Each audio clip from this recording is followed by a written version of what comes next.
नमस्कार दोस्तों। आज हम बात करने वाले हैं भारत के उस महान समाज सुधारक के बारे में जिन्होंने भारतीय समाज में नई सोच, नई रोशनी और एक नई दिशा दी। जी हाँ, हम बात कर रहे हैं राजा राम मोहन राय की। पार्ट 1, प्रारंभिक जीवन। राजा राम मोहन राय का जन्म 22 मई 1772 को बंगाल के राधानगर गांव, जिला हुगली में हुआ था। उनके पिता का नाम था रामकांत राय और माता का नाम तारिणी देवी। वो एक ब्राह्मण परिवार से थे और शुरू से ही बहुत बुद्धिमान थे।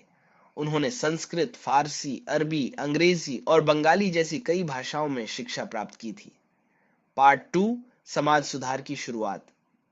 राजा राम मोहन राय ने समाज में फैली कुरीतियों, अंधविश्वासों और भेदभाव के खिलाफ आवाज उठाई। उनका मानना था कि शिक्षा ही समाज को बदल सकती है। उन्होंने 1825 में हिंदू कॉलेज, आज का प्रेसिडेंसी कॉलेज, कोलकाता की स्थापना में अहम भूमिका निभाई। पार्ट 3, सती प्रथा के खिलाफ संघर्ष। राजा राम मोहन राय का सबसे बड़ा योगदान था सती प्रथा के खिलाफ संघर्ष। उस समय विधवाओं को अपने पति की चिता पर जिंदा जला दिया जाता था। उन्होंने इस अमानवीय प्रथा के खिलाफ जमकर आंदोलन चलाया।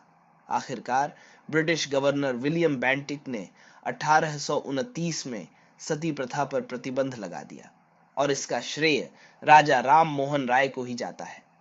पार्ट 4, धार्मिक सुधार और विचार।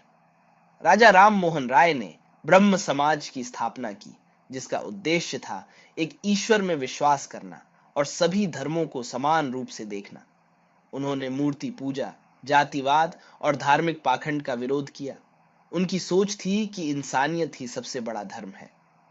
पार्ट 5, महिला अधिकार और शिक्षा।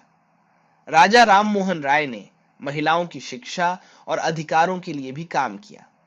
उन्होंने बाल विवाह, बहु विवाह और स्त्रियों पर अत्याचार के खिलाफ आवाज उठाई। वो मानते थे कि जब तक महिलाएं शिक्षित नहीं होंगी, तब तक समाज प्रगति नहीं कर सकता। पार्ट 6, मृत्यु और विरासत। राजा राम मोहन राय को इंग्लैंड के राजा द्वारा राजा की उपाधि दी गई थी। वह 1831 में इंग्लैंड गए थे, जहां 27 सितंबर 1833 को उनकी मृत्यु हो गई। आज भी उन्हें भारतीय पुनर्जागरण का जनक कहा जाता है।